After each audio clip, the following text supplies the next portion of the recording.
In this video I'm going to be talking about the final instrumental for the song All I Know. This is the vocal which I went forward and sent to the distributor where I got the vocals of my singer. It's the instrumental that's in the song, and it's on Spotify. It'll be on Spotify on the 7th of June, and it's on SoundCloud and YouTube as I'm recording this. Yeah, so what I'll do is, like I've done with the other videos, I'll play the drop, talk about the drop, because that to me is the most important thing, and I'll reverse back and talk about processes, mixing, melodic aspects, drums, everything like that. Hopefully it won't be too long. But yeah, so I'll play the drop, the build up and the drop. This is it.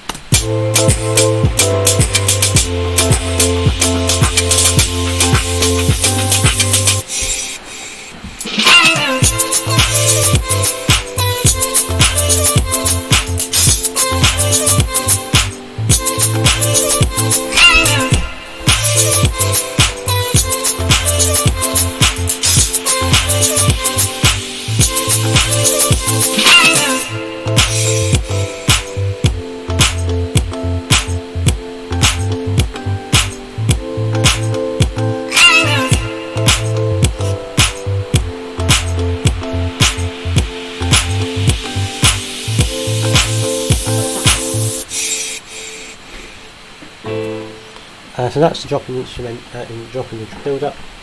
So we'll talk about that first. A lot of it is the same as the other videos I've done. It's little ear candy things, little elements I've added here and there, just try and make the drop sound good, essentially, and I'll make it a better track. I don't think I necessarily need to run through the drums, because I think I've talked about them enough. But there's 3 kicks going on in this. There's a clap kick, there's a subby kick, sounds like this. Percussion, and then a top kick. Just to give the subby kick a bit more low end, a bit more punch, and with a clap. The really basic floor on the floor house drop, drum beat. Then you've got a hi-hat loop.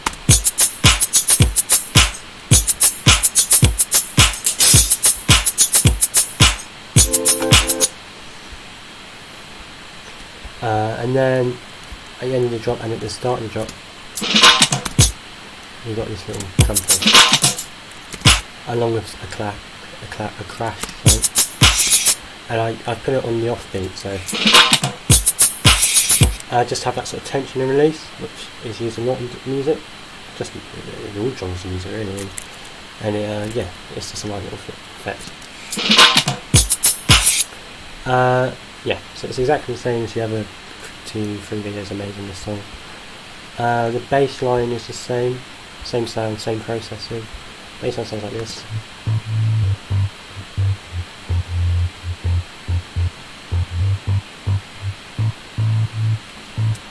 The same sort of processing. For me, it's just about clearing up the sound. So it's, I can't remember what changes on 9 and 11. So yeah, it's got some EQ on there. Take out the low end on the bass class of sound, the one that's between octaves. This one, because I don't want, if I add it, that low end's really unnecessary because I've got the sub bass on that job. And then the other EQ is this one, just adding a bit of click to it, adding a bit of top end, and just removes that and low mid frequencies. A bit of distortion with the camel crusher, and a kickstart for the side chain. And it's the same thing on the sub. Next is the chords.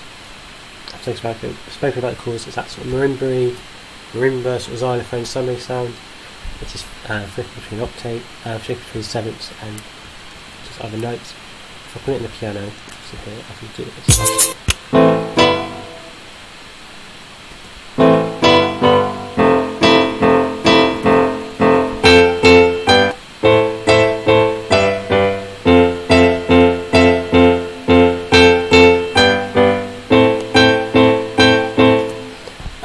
So I'll just show you the example. In this first chord I'm going from an A minor to adding another C, whereas on this chord I'm doing an F major adding the 7th, which is the E. Just some variation. It was inspired by DJ Snake and DJ Snake's song North, DJ Snake's song with North called A Different Way. I just thought it sounded really nice. It's very summery when you have the marimba sound, and it sounds like this.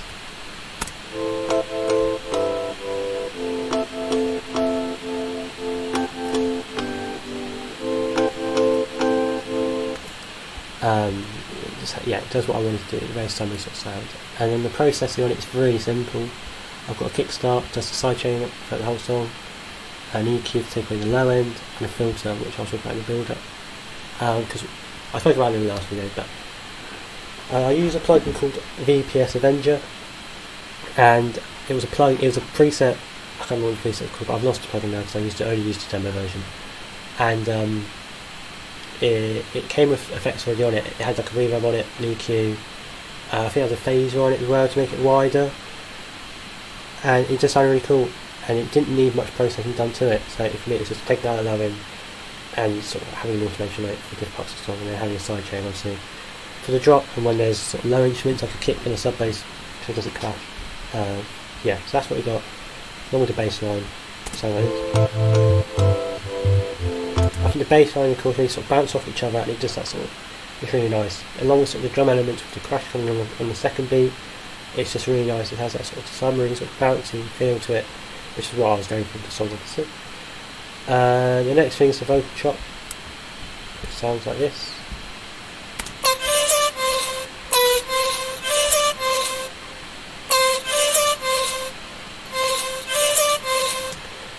The vocal chop has the same process on it. I think I'm just having a bit more distortion, gets a bit more distortion to give it a bit more high end. So this is what the vocal chop sounds without any plugins on it. It sounds awful, but for me it's just about really taking the sound and turning it on its head and creating just as almost like a synth with it. For me, I wanted to create sort of distorted sort of synth sound, so I added some distortion with camel crusher and a freaky fast distortion, some EQ to get rid of some low mids again, take away that low which I don't need, otherwise it'll get in the way, and some sidechain with kickstart as well. What's really interesting is about from the halfway point to now, I made a mistake. I did something, I can't remember how I did it, but it sounded cool.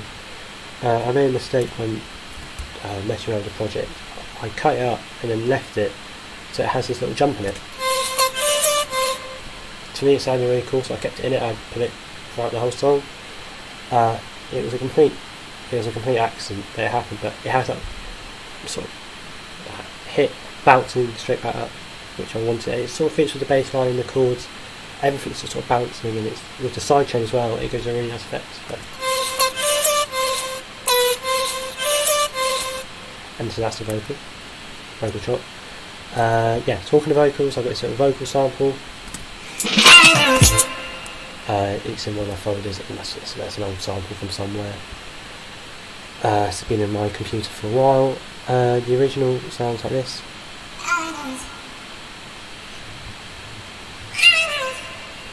And yeah, put it together. And it's sent to Mixer Chain 14, and it's just got some reverb on it just to let it settle in the mix. Yeah, 2 seconds decay, no sort of it's got no lows in the reverb. Yeah, really simple stuff.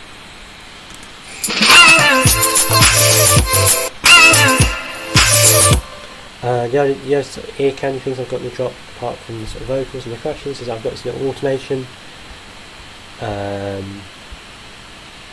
which fades in the vocal on the second. So I miss the off beat on the first beat. I miss it, and instead of having it just like static, so it's nothing and something, I wanted it to really sort of come in and have that sort of gliding effect. Yeah, so it sounds just like this on its own.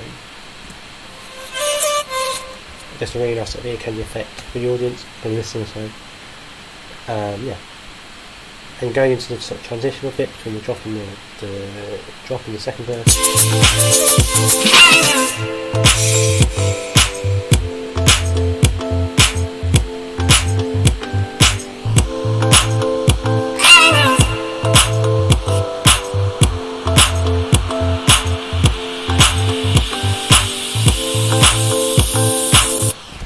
I think I spoke about it in the last video, but I've used the chords from the drop in the build-up to to keep that sort of feeling going. That's, you know, I really like the sound. It's probably one of the best sounds I've ever used in a song. So it sounded really cool. Just that sort of transitional thing between going from the drop to verse, instead of just having drop cut out, which I hate in music, where it just sort of ends and you think, oh, that's it. I like it, but it's just sort of transitions, which is becoming quite a prominent feature in a lot of house genres. I think I don't do it for the same reason, but I think it's for when DJs play their songs, having this bit allows a DJ to be able to mix those songs out. I just like it because it's like, it sort of slows everything down. Yeah, and in terms of effects, I've just got some really basic white noise, crashes obviously. Yeah, so that's the drop. I'll talk about the build up because some things have changed. In the original developed demo video, I had this loop.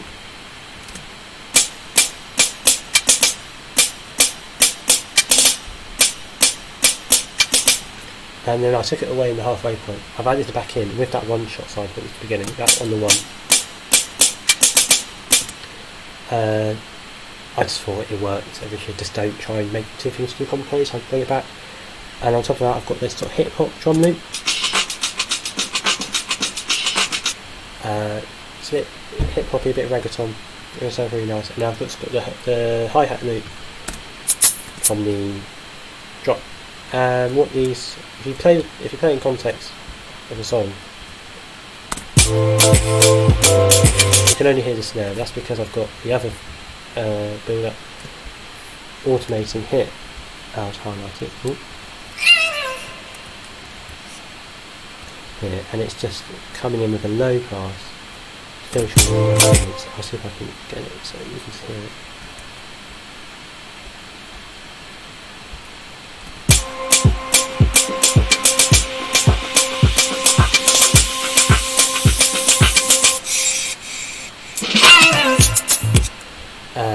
And it's so really cool. It adds more elements, builds that sort of more of energy, especially with that hip hop loop.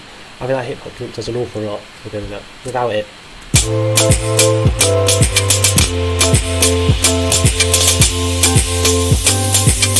and with it,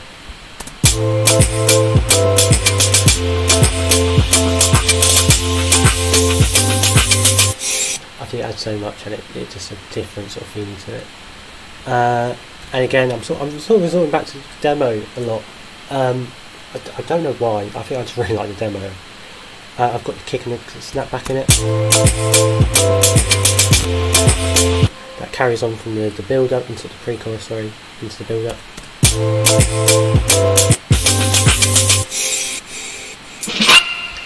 It's the same samples, a snap from Vengeance. The same kick with the little percussive on top. Yeah, that sort of build up, really, really simple. That's not much here.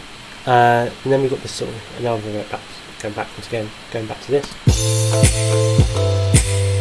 This is what I thought was sort of the pre-chorus bit, just with the kick and the snap. In the final song, I can say this now because it's done. It's sort of like that big, I don't want to say big, but that hook line. I think that bit, that chorus line that people will recognise. When I was on the phone to the singer, I said it reminded me of Martin Garrix and Dua Lipa, "Scared to Be Lonely," when she sings, "Is it just our bodies?" Blah blah blah blah. That bit before the build up is that bit that everyone sort of remembers, and that was what I wanted with this.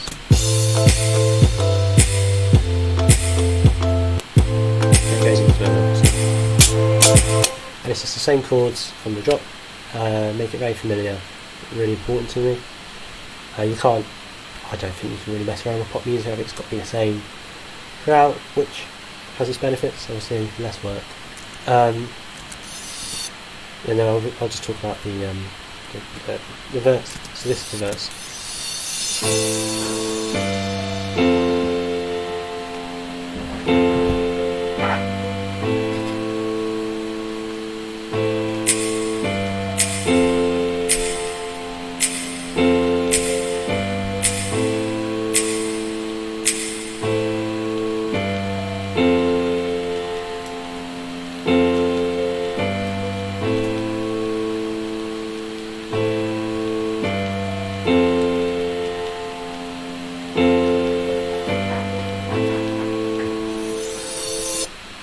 So yeah, that's the verse.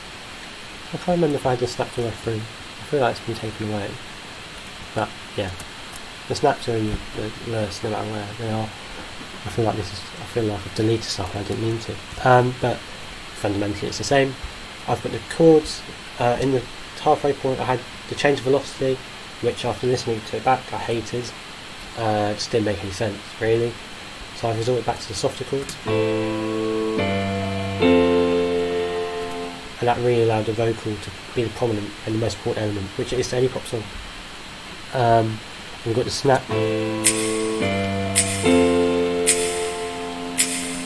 Coming throughout, and we've got the same sort of vinyl crackle, lo-fi. Just adds that bit of atmosphere, that sort of crackle in the background. That goes throughout for 16 bars of verse. I didn't talk about this in any of the videos, but it's a cool effect. So it's the first note assist.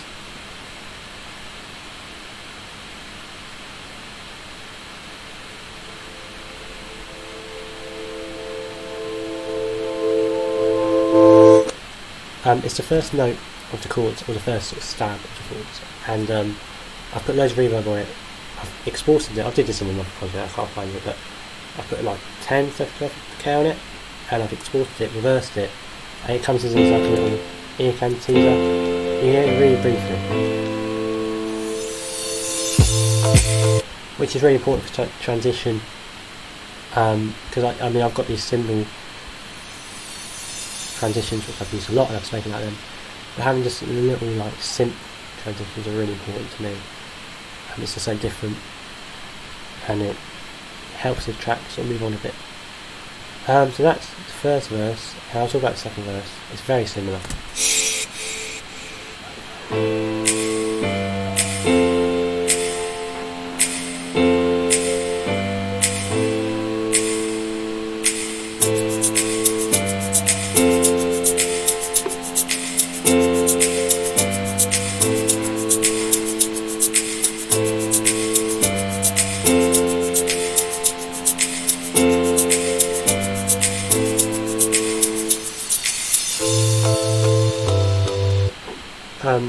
It's very much the same as the first verse, keeping the chords the same, keeping the sort of vibe and the feeling of the chords the same. The chords are really sad, which I guess was a good thing, because it really is sort of a contrast between the verse and the drop, and the lyrically the song is quite sad, which wasn't really my intention, but it worked, I thought. But yeah, the chords throughout. Within the shaker from the Cashmere pack, which I had to stretch make it fit. So that goes on for 12 bars. I didn't speak about this in the first verse, but I've got this sustained sub bass from Nexus to have that sort of low frequency, and then it's the same sort of pre-chorus feeling.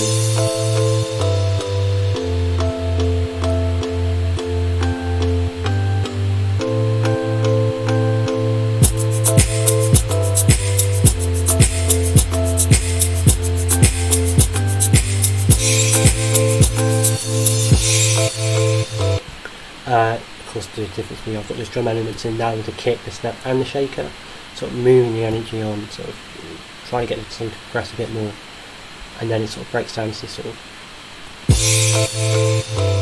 chords on its own, and it goes back into that build up.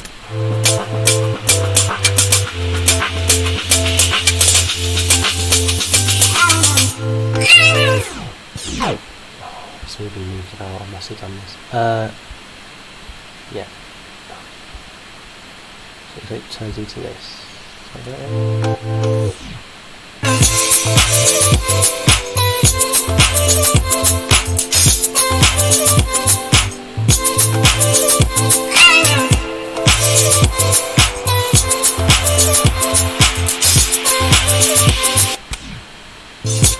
It goes back into the drop. It's the same as the original drop.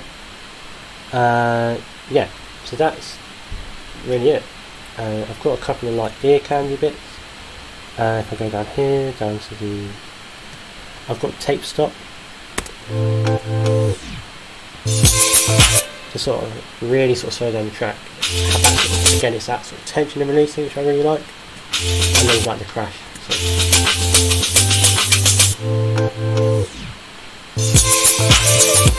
So when the tape stop sort of closes and you have that sort of release, it's really nice. I have that at the same the end of the song, but obviously it doesn't come back. That's just an ending thing. Yeah, that's really it for this song. It's really simple. But I wanted to keep it simple because I wanted the vocals, Louis' vocals, to be the forefront of the song, which when it came to it I think it really did. I really liked the song as a whole. If you were to ask me what I would change about it, I don't really know. I think maybe the second verse could be a bit more different, but again I really like the second verse how it was. Yeah, but apart from that I really happy with the song. I think it sounds really good. But I spoke about my mastering cane in the last one, having it in isotope ozone 5 and kind of sticking a preset on it. Again, it's probably not the most effective way to master a song, but every song I've released I've done that way and they sound alright. So yeah, that's how I made the song, and that's the song that got released. I explained the vocals in another video, otherwise this video would be about 45 an hour long.